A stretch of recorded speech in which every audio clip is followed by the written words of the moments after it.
রোশনাইকে নিয়ে বাড়িতে ফিরছে আরণ্যক। সম্পূর্ণ জানতে ভিডিওটিতে একটি লাইক করে দেখতে থাকো।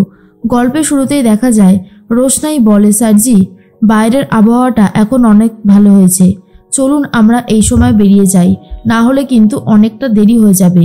এরপর যদি আবারও ঝড় বৃষ্টি শুরু হয়ে যায় তখন কিন্তু আর আমরা সময়ে বাড়ি ফিরতে পারবো না।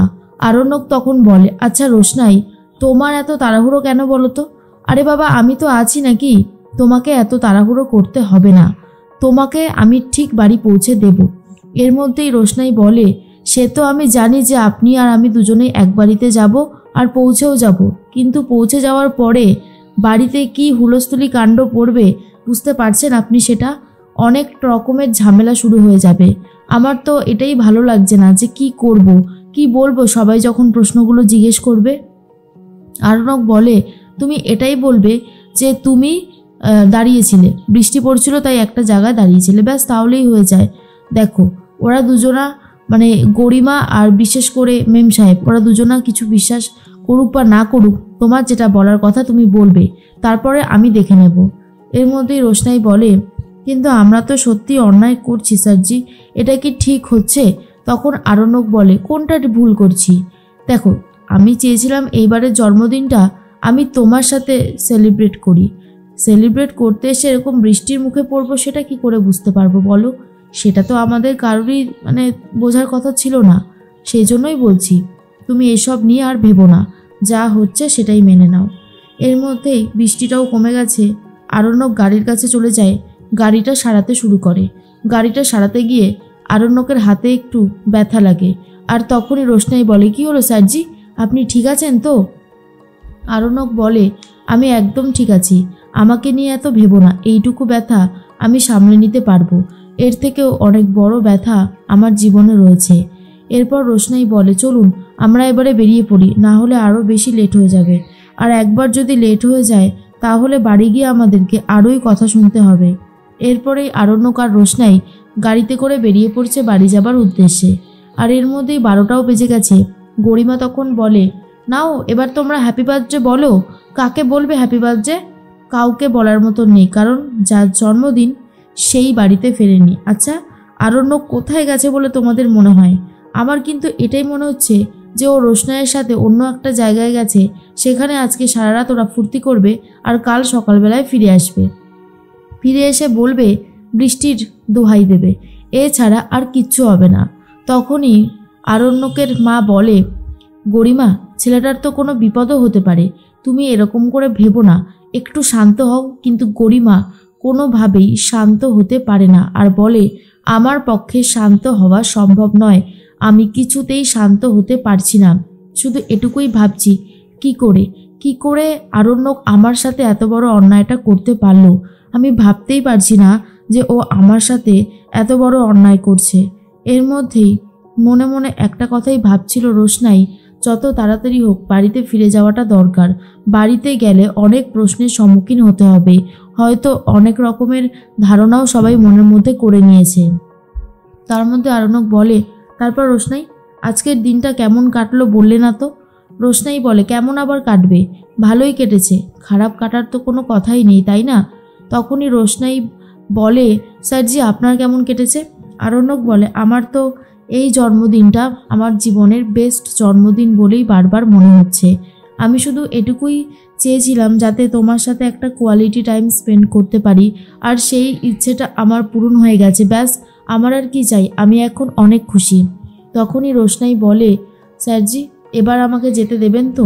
আমাকে কিন্তু এবার বেনারস ফিরে যেতেই হবে। আরণ্যক তখন বলে, তুমি যাবে তো?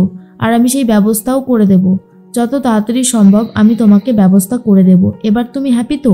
রোশনাই বলে, হ্যাঁ আমি যেতে পারলেই হ্যাপি হব, এখানে থাকতে আমার আর ভালো লাগছে না, রোজ দিনই খুব কোণঠাসা লাগে, সেই জন্যই যতটা তাড়াতাড়ি হয় আমি এখান থেকে বেরিয়ে চলে যাব। আরণ্যক ভাবে রোশনাই চলে যাবে, এই কথাটা শুনে আমার মনের মধ্যে কেমন যেন করতে থাকে, যা আমি কাউকেই বলে বোঝাতে পারি না, এতটা কষ্ট কেন হয় আমার। এরপর রোশনাই বলে, স্যারজি আপনি গাড়িটা ঠিক করে চালান, দেখে মনে হচ্ছে আপনি অন্যমনস্ক। আরণ্যক তখন বলে, আমি ঠিক আছি, আমাকে নিয়ে এত ভেবো না, আর তার থেকেও বড় কথা আমি অনেক গাড়ি চালিয়ে চালিয়ে কত দূরেই না গেছি, আর এইটুকু করতে পারবো না সেটা কি হতে পারে? দেখো, আমি তোমাকে একটা কথা বলি, তুমি আরণ্যক চ্যাটার্জির সাথে ছিলে এতদিন, তোমাকে আমি অনেক হেল্প করেছি। এরপর তুমি চলে যাবে বেনারসে, সেখানে তো আর আমি তোমাকে হেল্প করতে পারবো না। তবে তুমি কিন্তু আমাকে তোমার প্রয়োজনের কথা বলবে, আমি যতটা পারবো এখান থেকেই তোমাকে হেল্প করার চেষ্টা করব। এর মধ্যে গরিমা বাড়ি ফিরে যেতে চায়। তখনই ছোটু বলে, দাঁড়াও গরিমা, এখন ফিরে যেও না, আর একটু সময় অপেক্ষা করো। রাজা তখন বলে, ছোটু কিন্তু একদম ঠিক কথাই বলেছে, একটু পরেই হয়তো থানা পুলিশ করতে হতে পারে, কারণ ওদের দুজনকেই খুঁজে পাওয়া যাচ্ছে না, বিশেষ করে বাদশাহ। এরপরেই রাজার বাবা বলে, সত্যিই তো। আর এদিকে রোশনাই, ওই মেয়েটার সাথে যে কি হচ্ছে, যতই হোক ও তো একটা মেয়ে, আর এখন তো শহরে খুবই বাজে একটা পরিস্থিতি হয়ে রয়েছে। বড়মা বলে, সত্যি কথা, রোশনাইয়ের জন্য আমার একটু বেশি চিন্তা হচ্ছে। মেয়েটা যে কি করছে কি না করছে সবটা নিয়ে একটা কেমন ধোঁয়াশা রয়েছে। তনুশ্রী তখন বলে, হ্যাঁ, তোমাদের তো রোশনাইয়ের জন্য চিন্তা হবেই, আর এইদিকে যে আমার ছেলেটাকে খুঁজে পাওয়া যাচ্ছে না সেই নিয়ে তোমাদের বিন্দু বিসর্গ চিন্তা নেই। তখনই বড়মা বলে, কে বলেছে চিন্তা নেই? বাদশাকে তো আমি নিজের ছেলেই মনে করি। বাদশাকে খুঁজে পাওয়া যাচ্ছে না আর আমি চিন্তা করছি না, সেটা কখনো হতে পারে মেজো? এরকমটা কখনোই হবে না। তার মধ্যেই গরিমা বলে, তোমাদের যা ইচ্ছা তোমরা করো, তাতে আমার কিছু যায় আসে না। তবে আমি তো বুঝতে পেরে গেছি আসল সত্যিটা ঠিক কি, তাই আমি আর আরণ্যকের ফাঁদে পা দেব না, কিছুতেই পা দেব না। ও যে ফাঁদটা পেতেছে, ও রোশনাইকেও চাইছে, ও আমাকেও চাইছে। দুজনকে চাওয়া যে অন্যায় সেটা হয়তো ও বুঝতে পারছে না, আর আমি ওকে এই অন্যায় কোনোভাবেই করতে দেব না। এর একটা হেস্তনেস্ত করে তবেই ছাড়বো। আরণ্যকের মা বুঝতে পারে যে গরিমা প্রচণ্ড রেগে গেছে, আর রেগে যাওয়াটাই স্বাভাবিক, কারণ এইভাবে আরণ্যক লেট করছে, আসছে না বাড়িতে, কোথায় রয়েছে কিছুই বোঝা যাচ্ছে না।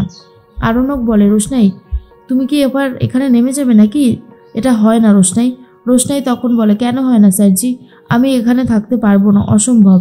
এখানে থাকাটা সম্ভবই না। আর এর মধ্যে আরণ্যক ভাবে রোশনাইকে ঠিক মতন পৌঁছে দিতে হবে, যেভাবেই হোক না কেন। ওর প্রোটেকশনের দায়িত্ব যখন নিয়েছি রাজেশ ভাইয়ের হাত থেকে, ওকে আমি বাঁচাবই, ওর কোনো ক্ষতি হতে দেব না।